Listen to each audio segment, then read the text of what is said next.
extra. Drink all about it. Read all about it. I can drink all about it. Well, what are we drinking there?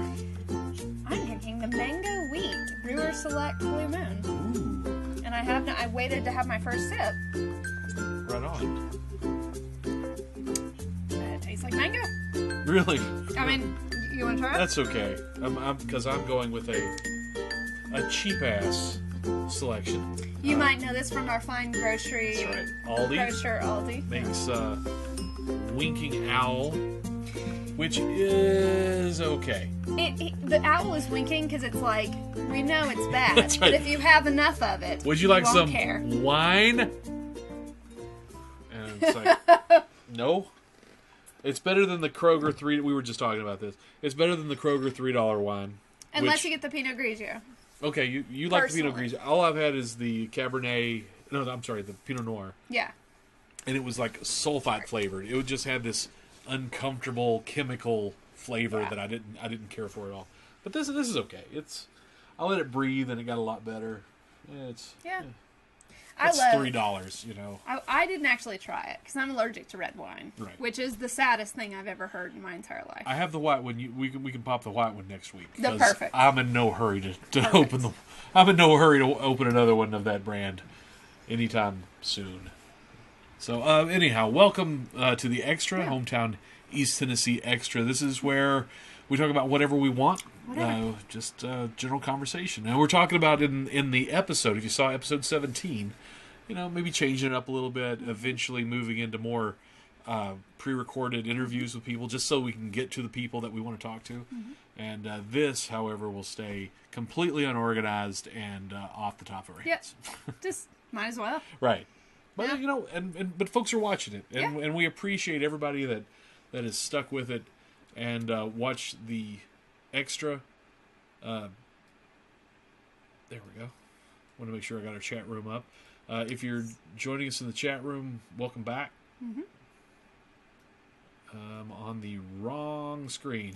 I was about to say, I was like, I was like, what's wrong with this? But I don't know anything about this nonsense, so I just defer to you. So I was like, well, he's not acting like anything's wrong. So I actually know a lot about this nonsense, but I have no attention span. So here it is. It's loading. I'm one of those people who will get a bad haircut because when it's happening, I'll be like, well, they're the professional. I'm bad at that. I know exactly what you mean. I'm really bad at that. And it took me years to start. There we go.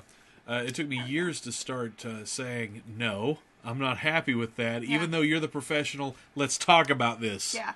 And that was an important leap in my life when I started not trusting. I mean, I still, you're the professional. You do what you want. But you explain to me why this is the right thing. Right. And I better believe you. Yeah, I think the biggest regret I had, the biggest uh-ohs I had in that sort of area was I, for whatever reason, thought it'd be a great idea to get a perm at Jenny Lee. Oh. And it was uneven. That was the biggest problem with it, is this was super nice and curly and pretty, and this side was like fried to shit, and it was so bad. But it was a discounted perm at a beauty school, so it's on me, I think, at that point. Yeah, but but even though you may not, it may be appropriate to accept less than top notch. Mm-hmm. You should still use your voice to say no. This was not what I wanted. Thank you. Use this as a learning experience. Yes. But I'm not happy with it. It's okay. Yeah. They have a waiver. Yeah, I'm sure. That you have to sign because they're like, these are beauty students. You can go in and get it fixed. Like, if you get a bad haircut there. But I was like, there's nothing they can do to fix this. Because if they had done anything to this side with more chemicals, I'm pretty sure my hair just would have fallen out. Then I'd be half bald. Right. Which is a big thing now. It is, but it wasn't then. No. So I guess I could have started the trend. Yeah, I'm bad at. I bought some boots. I wanted some cowboy boots, and I was at a place where they were inexpensive, and I put them on, and I'm like, these feel a little loose. They're my size, but they feel a little loose. And the salesperson goes, well, because of course I have to give him a Western accent. Obviously. Well, y'all, that's just the way they kind of fit. I'm like, I don't think they're supposed to be this loose, is what I thought, but I did not say it. I'm like, well, are you sure? I've been selling cowboy boots for 20 years, youngin'. And Now he's sort of an old prospector. and he and his donkey just walked over to me and go, just wear them. Pussy. Right. You were there. And I was like, oh, okay, if you say they're supposed to fit like this, but I think I need half a size. Just go!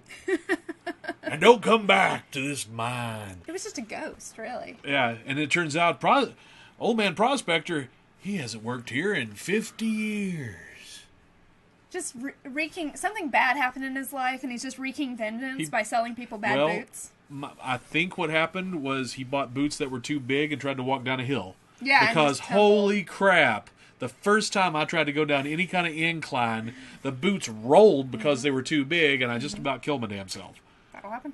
But I should have said something at that point, and I knew it, and it was the next time I did something like that, I was like, I'm not falling down another hill. Of course, I was buying a book or something, but I questioned the expert and got to the bottom of it, and I'm like, I can do this. I have a fun shoe story. It's not a story. It's not really that fun either. But I bought shoes last week. So it really has nothing to do with either one of those words. No, that's the marketing in me. That's just put whatever words to it you want. I respect that. I bought shoes at Target last week because I desperately needed some black boots. And there weren't any really in the women's section that I liked. I have very, very small feet. So I thought, I'll just mosey over to the little girls section, shoe section. Moseying. Verbal's moseyed over. He did. And I found some nice boots, and I was trying on boots and... Oh, sorry, buddy. Ooh. Special guest star. Come on. Come on. It's okay.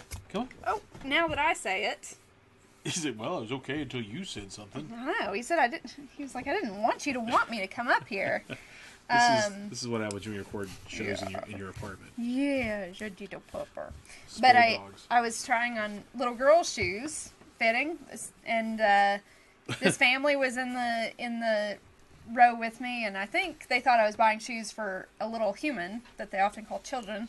But then I started pulling them on, and the mom was like, but I found awesome boots for like $10 cheaper than women's boots. They had little ugly bows on them. That's awesome. But you just take a little knife to the bows. Because, exactly. Now the clothes we make for children now is so fashionable that there's no difference. Like, but that's awesome. That's to your benefit. I know. It was amazing. I'm very proud of myself. I have a friend who's a belly dancer, and she'll always turn up with the coolest little outfits. Mm-hmm. It's like, where do you get it? She goes, oh, this is for a 10-year-old. And she's tiny. Yeah. But she rocks this stuff, and she'll modify them a little bit, make them all sexy and such. I'm like, well, that wasn't on the 10-year-old's rack. She goes, yes, it was. I just changed it a little bit. I buy stuff from the little boy section a lot because I like white T-shirts just to have, and it's nice. You can just feel like get a medium and little boys. I always have to just walk through the whole store. I walk past all the sizes, straight to the fat ass section. Does Target have a fat ass section? Yeah. Sometimes I just go, "Where's your fat ass section?" And they're like, "Oh yeah, you need to go back. You need to go back there." Will that be fat ass or extra fat ass? No, I'm just normal. I like to think I'm just fat ass. I went to the doctor the other day and I got on their little, scale, which is the worst thing ever. Like, for whatever reason, it's like, you know how they say a camera adds 10 pounds? Right. Doctors' scales add 20. Like... It's like they just go ahead and calibrate them an extra 20. Right. And I'm like... How is it in the past 2 weeks I've gained 10 pounds and yet there's no... 2 words. Thanksgiving. But there's no outer...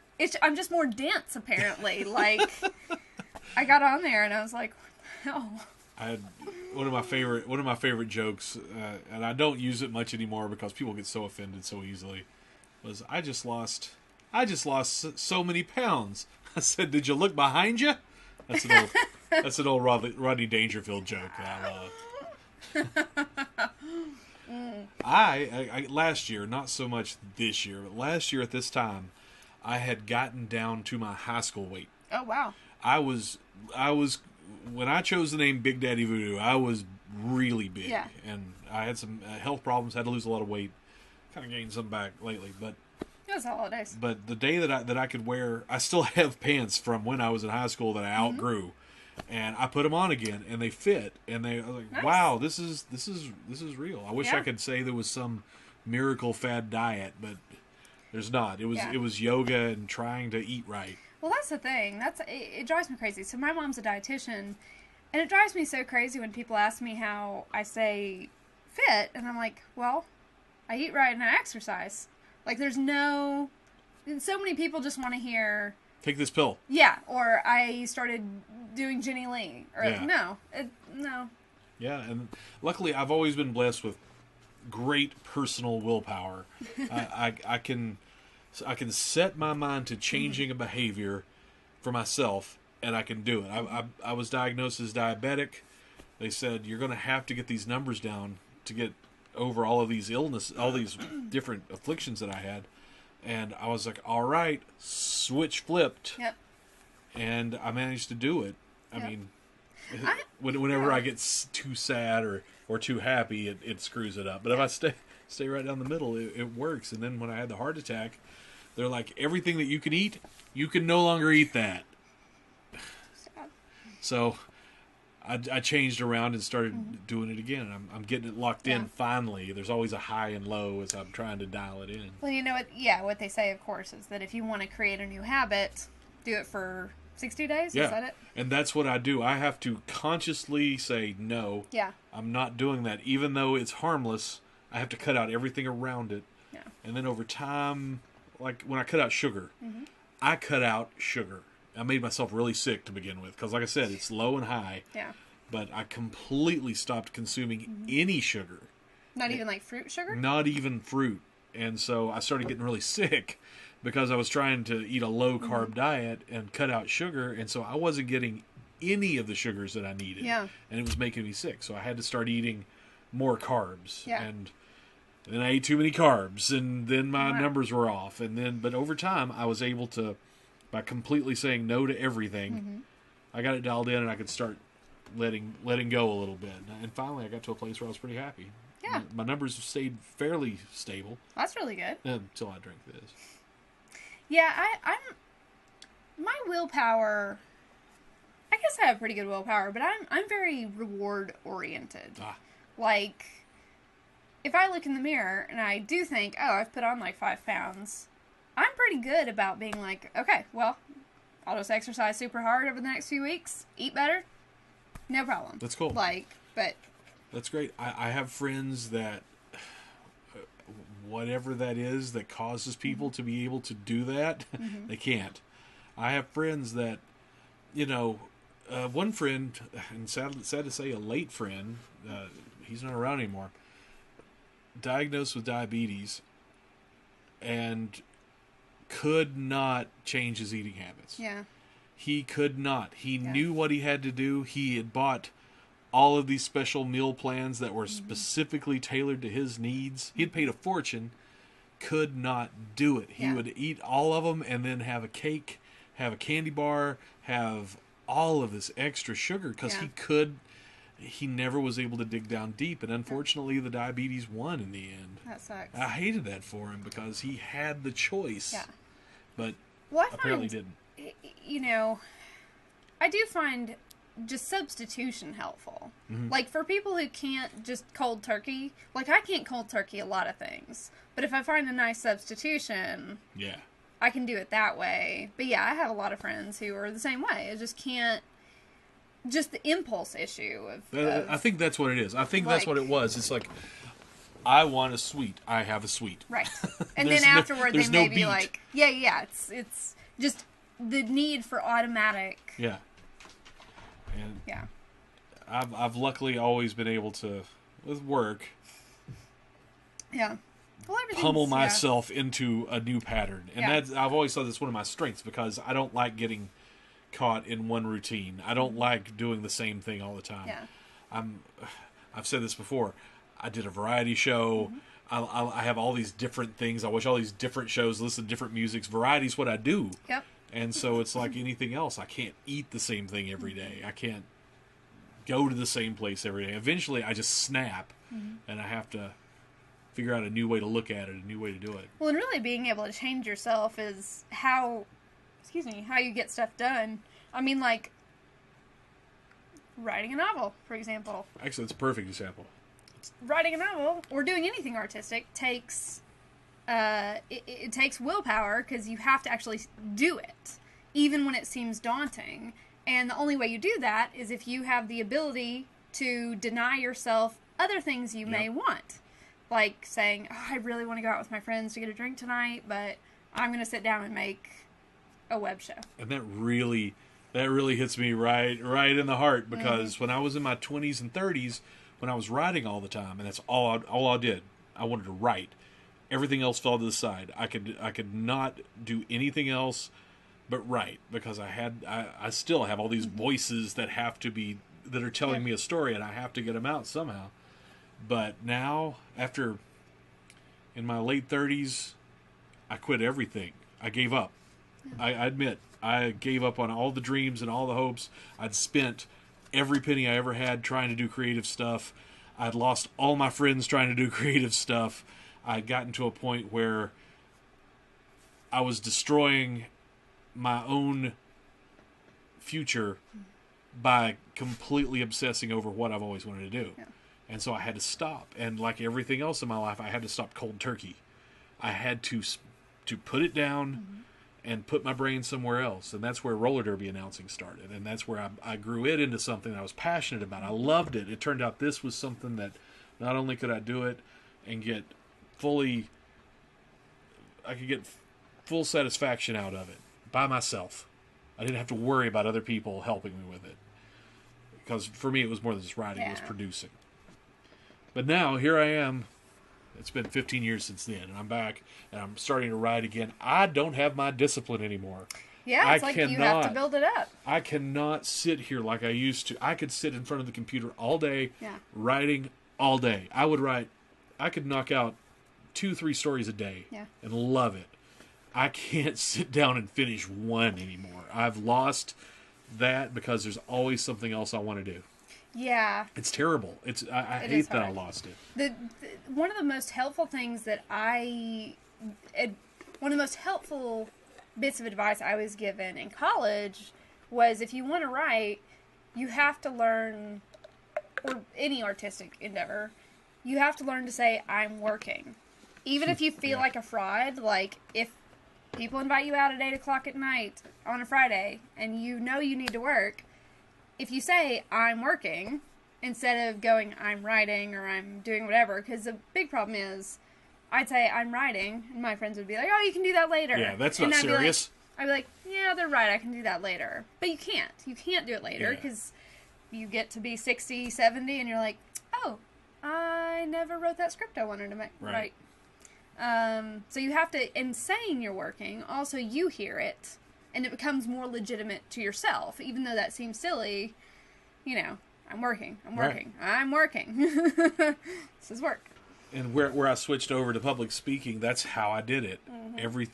Except it's easier when you're gone. When I have to hit the road and I'm hours away, my friends can't interrupt. They can't pull me away. I have no distractions, so I can work on this one talent that I have to the exclusion of all else. And I like to think I got pretty good at it. But in doing so, being gone all the time, all my friends who had supported me, they're like, well, he's gone all the time. Let's go find our own thing. They found their own passions, moved off. And I no longer had that base of these skilled people that we all learned our crafts at the same time, because they're now the number one guys on all of their projects, instead of being one of the folks helping me on my project. They have their own stuff to do. So I totally understand it, but it's kind of a drag some days. I was like, hey guys, I've got this. We can knock this out in like 2 hours like we used to. And like, yeah, well, I've got things to do.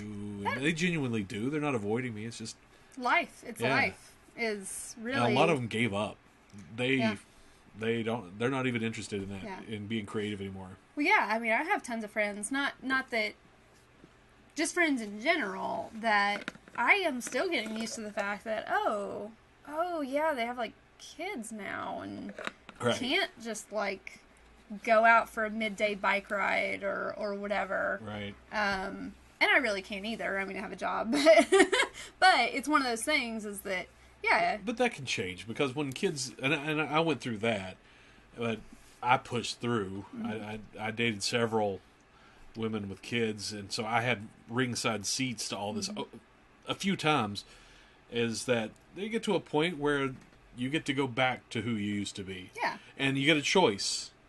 You can go back to who you used to be, Or become something better. or you can become who you have found in the interim. And that's a big decision for people.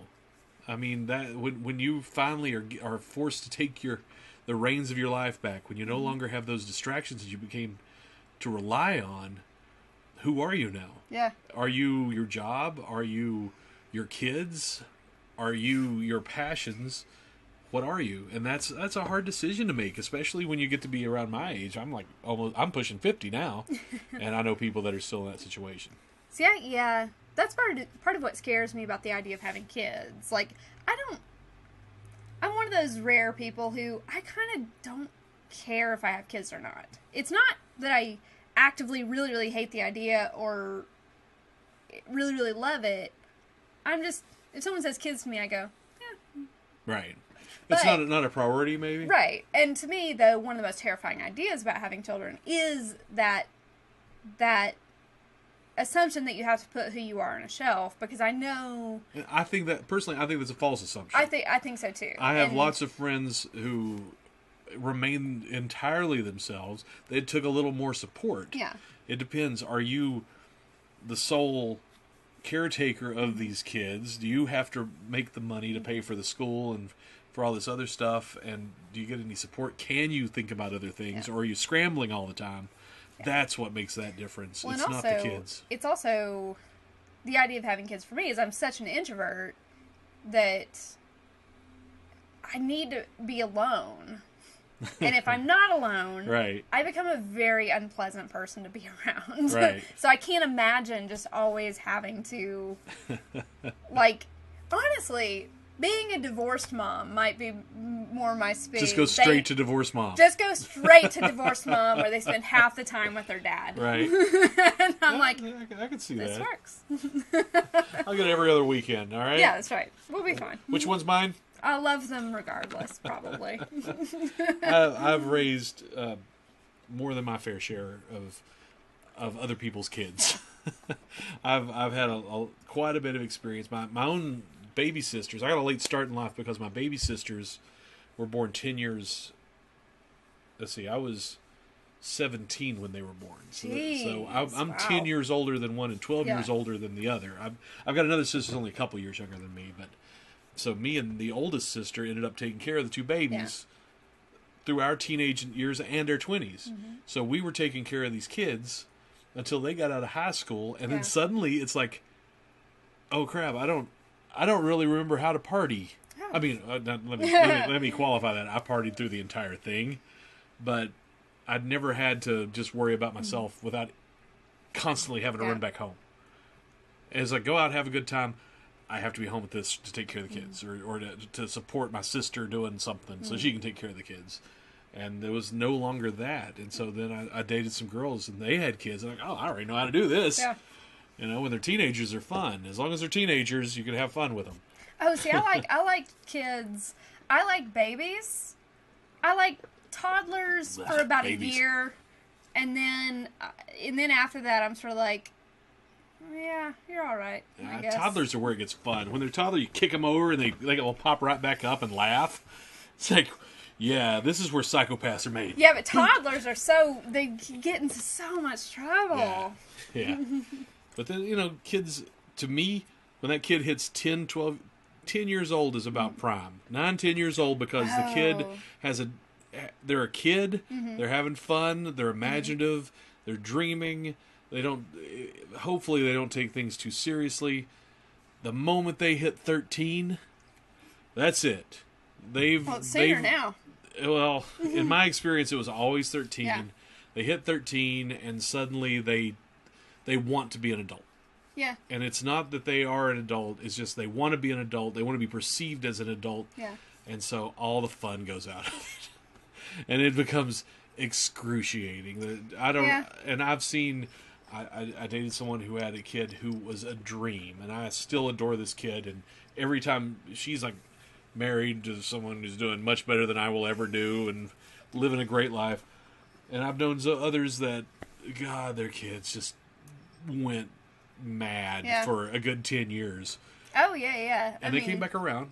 Well, yeah, what they say about daughters is it's like Apollo. They go into the dark side of the moon, and you won't be able to get radio from them. Right. And they'll come back around when they're like 20, if you're lucky, maybe 22. But again, I don't have kids, so I'm only your mileage obviously will vary. I can't imagine going through that again. Oh my gosh, that's a long time to be fully attentive. Yeah. That's the thing is that I'm just so in my head that even just living with someone, like even just a roommate who has another room, I can't imagine. I would be a nut job. Yeah. Like, I get it.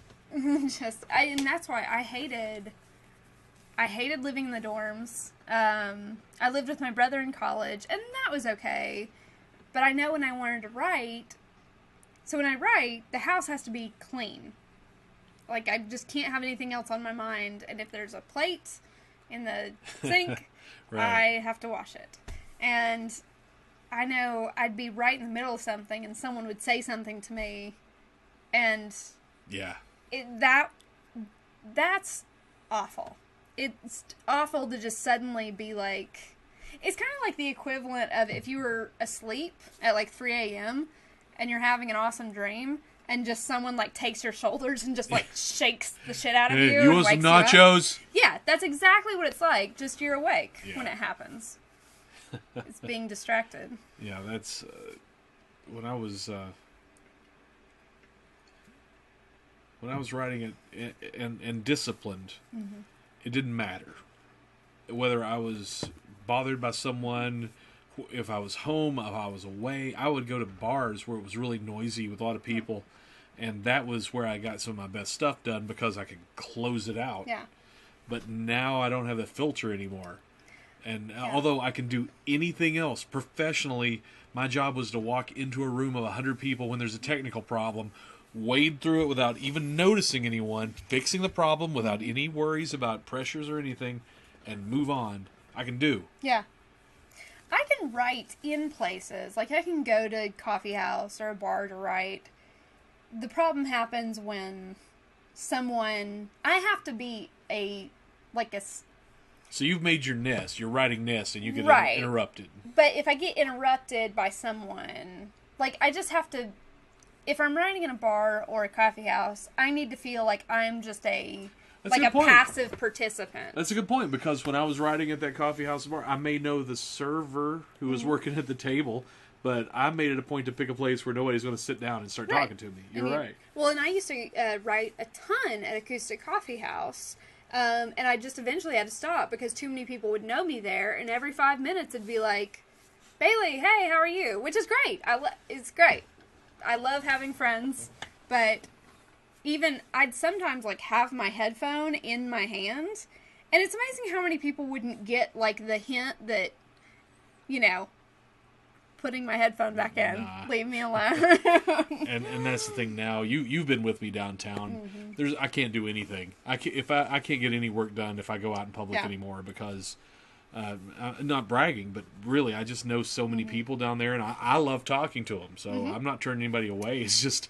But it's always somebody is going to come by, and it's somebody I really want to talk to. I genuinely am interested in, so I'm not going to get anything done. Yeah. Oh, I know. That happens to me the other day. All the time. But the other day I was at Willow-Tree, and this guy, I was in like the armchairs, and this guy sat down next to me, and I was genuinely trying to get some work done, and he kind of, a few times it looked like he wanted to talk, and I wanted to talk.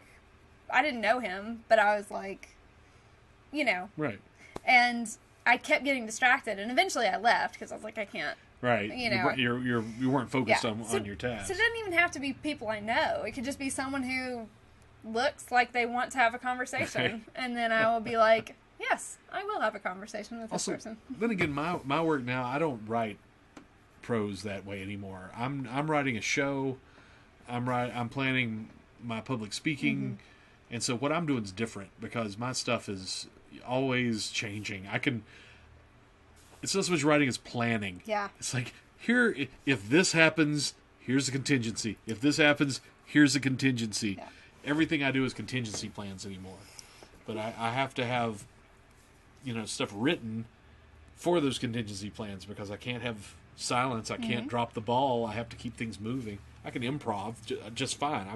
I'm pretty good at improv, but certain situations you gotta have prepared things to say. Or if I'm doing Secret Society, you can't write that show, the old show, because it's just I bring people out and they do their thing, but I have to sit down beforehand and go, okay, if this goes wrong for this guy, there's going to be some tap dancing involved, and I have to come up with this, and so that's what my writing is. So usually it's not that long form, trying to connect the dots that I love. I love that so much. Oh, it's great. It's the best feeling. I create the dots, and then I have to figure out how they all go together, and that's that's a game to me. I can do it forever, but man, this stuff's different, I guess. Yeah.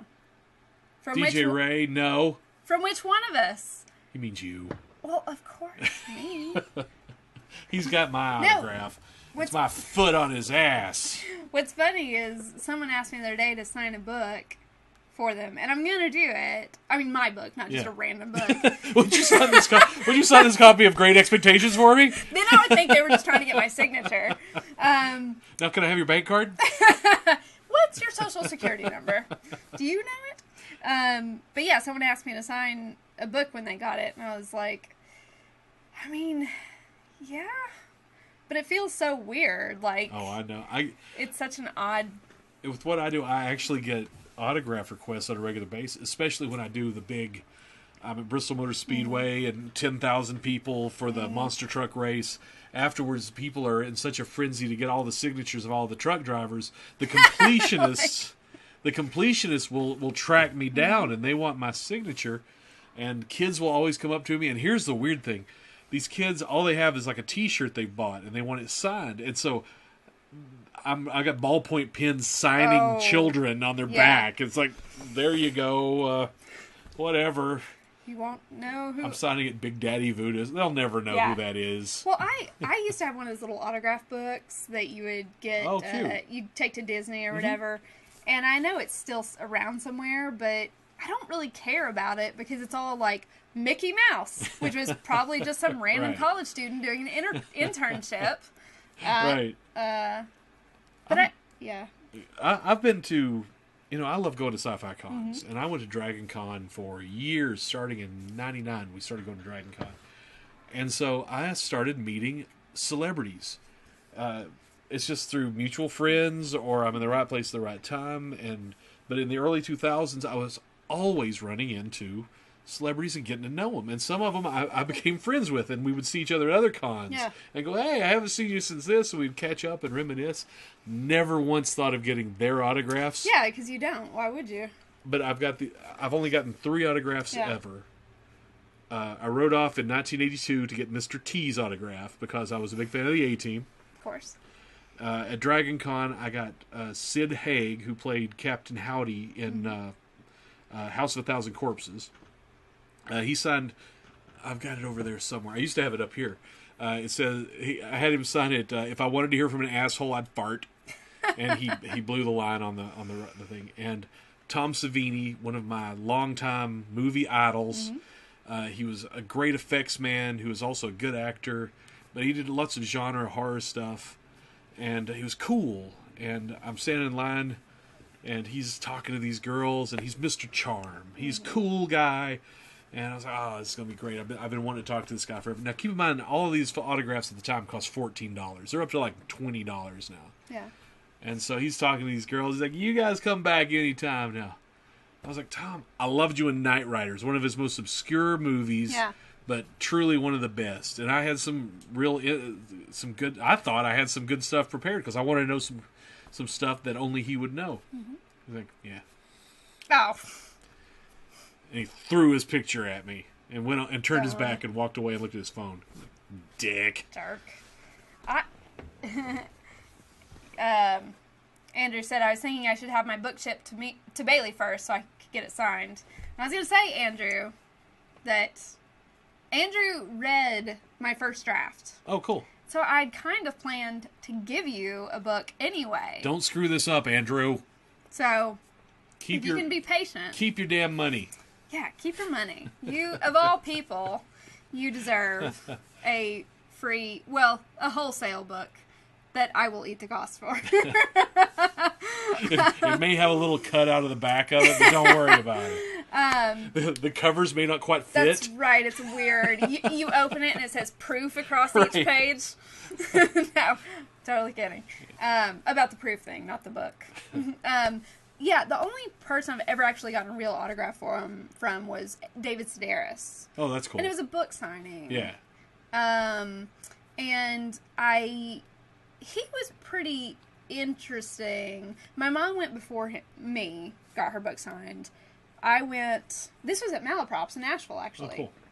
And I went up, and when you go to a book signing, you have to write a little thing, like what your name is, so the guy can see how to write it. And he was like, Bailey, do you have any kids? And I was like, no. And he was like, oh, well, do you think you'll have kids? And I was like, maybe. I don't know. I was probably like 22 at this point. And he was like, well, if you have kids, do you think you'll breastfeed them? And I was like, I don't know. I've never given it much of a thought. And he was kind of silent for a second. And he was like, you're a Gemini. And I was like, what? And he was like, are you a Gemini? And I was like, I think I'm Sagittarius. And he went, oh. Silent again. Worst reader ever. Oh, and then he was like, you know what a good baby name is? And I was like, what? He was like, Lenny. And I went, yeah. And then he wrote, I'm not an asshole in my book. Oh, nice. Which, that conversation made a whole lot more sense a few years later when I read an article that he'd been interviewed for saying that he purposely asks people weird questions sometimes to try to get material for his book. Yeah. Actually, I did get one more autograph I forgot about. Oh. October 10th, 1986. Jonesboro Public Library. Alex Haley, author of Roots, was in town. And I loved Roots. I'd seen the miniseries, and that made me read the book. He had to buy a book in order to get his autograph. And I was like, all right. So I went down, and it was a long line of people, and I'm waiting for Alex Haley. Nice man. He talked to everybody. He took a lot of time and talked to everybody. And I was kind of bored. I'm sitting at a table with him, and the line was there, and I was in line. It just happened to be sitting next to him, and I was like, oh, there's some cookies. And so I ate some cookies while I was waiting, and those were for the author only. So he's like, oh, I'm going to take a little break and have some cookie. Where did my cookies go? I just imagine like a cartoon plate with little crumbs on it. That was it. And I'm like trying to disappear into the line. Like, I definitely did not eat them, if that's what you're asking. Turn to the person next to me. Did you eat his cookies? Oh, how dare you! I was a jerk even when I was 14. But that was cool. I mean, I really liked meeting him. I always thought the world of him, and I still have that book at my parents' house, I think, or maybe it's tucked away somewhere. I know where to get it if I needed it. Yep. That's the thing. One day when I've taken over the apartment next door and we've made that into the common room, that'll be in the bookshelves that are in there. I do have a book that has a Carl Sandburg autograph in it. Oh, that's cool. But it was given to me by someone who got it signed. Yeah. So I didn't actually meet him. And I don't think this is true. I have a book by Jules Verne. It's called The Wreck of the Chancellor. It came from an old house that I lived in when I was a little kid. I never thought much about it. I got it because it had gilt gold to seal the pages, and this place it had been left in an old attic that had a coal furnace, so all the books were covered in black coal. But this was a bright yellow book, and I cleaned it up, and inside it's signed Jules Verne. Yeah. By hand. Amazing. It has to be fake. Yeah. I mean, Maybe. this was not an original. This is like a late 1800s Yeah. edition of this book, but I got it somewhere. It's cool. There's a I don't know if it's still there. I assume it is. There's a bookstore in Asheville that sells a lot of old books, and they sell a lot of old autograph books. And I was there once, and they had a hardcover collection of Edna St. Vincent Millay poetry that was signed. Edna St. Vincent Millay is my favorite poet, and it was like $100, and I wanted it so badly, but I couldn't. At the time, especially, I was, usual poor writer thing. Yeah. I just couldn't justify it, but I still think back to that book, and I'm like, I should have just eaten it. I was a fan before I realized it, because also I had in 91, I think I was still in radio at the time. Mm-hmm. No, he was dead by then. It had to be like 87 or 88. Isaac Asimov signed my copy of Foundation. That's cool. He was my hero. Yeah. To this day, if you read my writing, it's no frills. It's very clear, very precise, like Asimov's, except with a weird, a weird dark edge to it. Asimov wouldn't say anything like I said, but I loved his clarity of style, and I read literally all of his science fiction books and most of his books on writing and anything else I could get my hands on of his I read. And he got me into Harlan Ellison, and I got to meet Harlan Ellison in 2002, and that is one of the most transformative moments of my life, because I don't want to just keep telling stories, but Harlan Ellison in this panel is his thing. He has contempt for anyone that puts on airs of any kind, no matter how small. So That's he fair. is always angry. Yeah. He's always fed up with people, because anybody that's trying to impress him is turning him off and putting him into attack mode. Interesting. Yeah, he's a very crotchety old man is what he is, even then. So I'd probably like him. Yeah, I love the guy. I had read most of his books at this time, and he had a little weekly segment on a Sci-Fi Channel show where he would do a crotchety old man opinion piece, which was brilliant. Of course. Because you either love Harlan or hate him. Well, in the thing, he was talking to this guy who asked a question, and the guy asking the question used the most complex words he could come up with. He was really trying to show off and impress Harlan Ellison, and Harlan Ellison was tearing him a new asshole. It's like, you don't have to impress me with these big words. You're a damn quisling is what you are. You don't even know what that word means, do you? And the guy starts going, well, actually, you don't know what that means. Tell me what it means. And the guy didn't know what it meant. And so just pummeling this guy verbally. And he goes, nobody in this room knows what the word quisling means and where it came from. And I went, I know what that means. I'm a big fan of World War II. It was, quisling was a turncoat to his people in Switzerland. He played both sides, but he betrayed his own people in order to play both sides. So a quisling became a person that's trying to play both sides for their own goals. Again, I'm a World War II fan, and that's the only reason I knew this. And he's like, I like you. Catch me after the panel. I was like, I heard nothing else through the rest of the panel. Yeah, you're just like, This is my hero. This is the guy whose writing I appreciate the most, even to this day. I just love his stuff. And afterwards, I stood and talked to him and his wife for an hour. Just me and him, as he was signing some stuff and talking. Other people would talk briefly. I'd start to wonder, wait, don't you go anywhere. And he just took a liking to me. Yeah. And we ended up walking along at Dragon Con, and I'm walking him to his next panel, and I'm like, dude, this is really... I don't get starstruck easily. This is one of the best moments of my life. It's great. And then he didn't like the music that was being played by a band. It's like, that's too loud. According to legal statutes, that music is too loud. You're going to have to turn it off. And the band is like, yeah, whatever. Yeah. And he stood there and called the cops on him. I left. I'm like, Just well, like, Harlan, you have a good time. it's And- been fun. oh, he made a big stink. He got himself banned from the hotel, and it was great. Amazing. I don't know what that had to do with anything, but Just a fun story about it. I got to meet one of my yeah. heroes, and he was everything I ever hoped he would be. Yeah, it's so sad. My favorite author of all time, Alexander Solzhenitsyn, died in 2008. And it's so stupid because I'm like, it's so close. Like, I had graduated from high school at that point, and I'm like, and he lived in America until, like, I think 2007. Like, he went back to Russia because he was exiled from Russia. Right. And he went back to Russia to die, essentially. And I'm like, God, if I just known That's or the a way it little works. earlier, because Yeah. I would have loved to, meet him. But And I've talked about my love of short stories with Asimov and Ellison being two of my heroes. There's where it came from. have you ever read the author G.K. Chesterton? Yes. What did he do? I just now, today, literally today, started reading The Man Who Was Thursday. I don't know that one. It's a short novel, but so far I really like it. I'm about 15% through. Oh, that's awesome. And it's really, really good, but he's kind of a sci-fi-ish...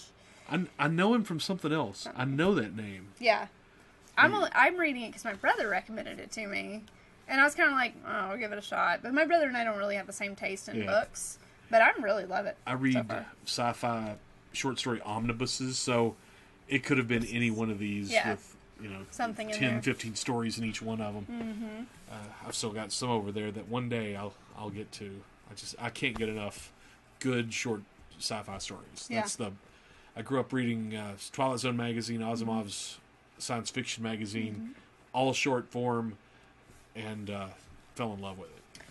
Yeah. To this day, that's why I make short films. I don't even want to make a full-length film. I'm not interested. See, you and I are totally different in that respect. Because I want something big and long for my feelings to, like a short story or a short film, unless it's done really, really well. That's my challenge. Yeah. My challenge is to take a short form and using the minimal possible to create a fulfilling that will touch you. Yeah. And that's such a challenge and takes such thought and planning that you can't waste anything. You can't even have an extra "the" in the sentence because you're undermining what you're trying to do. And I love that intense and it's also, instant gratification. Well, and I also, I also love, or I'm one of those, my personality is sort of like, if some is good, more is better. Right. So if I'm really, really enjoying a story, if it ends sooner than I think it should, I'm like, oh, God damn it. Why? Like, why aren't you 400 pages longer? And that's why I love writing for comic books. It hasn't worked out for me. In fact, recently I had to part ways with a artist that I'd worked with, but I just couldn't deal with some of his tastes. But I love writing for comic books because not only do I get that ability to use super minimalism to create a story and a feeling and truth, you get to do it over and over and over again. Yeah. Each one of them has a little teeny piece of a bigger story, and that's when I'm happiest, when I'm And I can definitely get that. Yeah. Fide started out as a movie script. Yeah. And I'd finished it as a movie script, but at that point I was so no, there has to be more. Yeah. Like it doesn't cover everything I want to cover. Right. So I just. But now you're set when you sell the movie rights. That's right. Be like, here it is.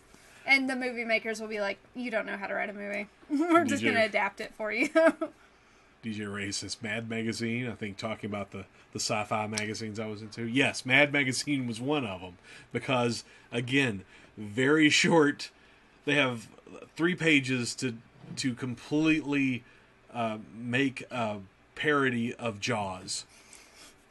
And their Jaws issue is one of the greatest short, funny parodies I've ever seen.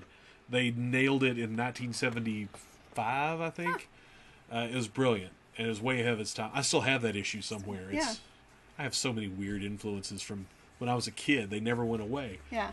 The other one is the other big one, and this goes through everything I write, everything I produce, everything, is I started reading horror comics. I was always a sick kid. We're running out of time. I won't make this story long. I was always a sick kid. It was always something. And so I was always at the drugstore, and they had comic books.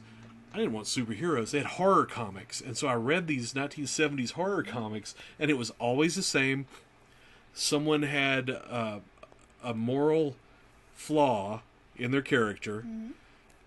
Because of that moral flaw, they did something to someone. They deserved some comeuppance, and the comeuppance came in the form of some kind of supernatural incident or monster.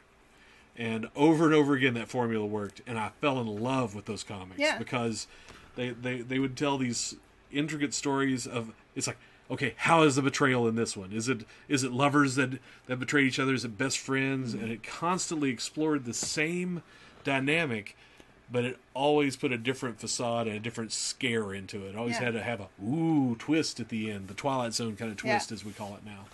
And that's everything that makes me happy. And that's what the next Secret Society is based around, that kind of moral, here's what happened, and here's the twist on it. And it's just a little more complex with that. If I can get a venue. The venue is key. Yeah, the venue is key.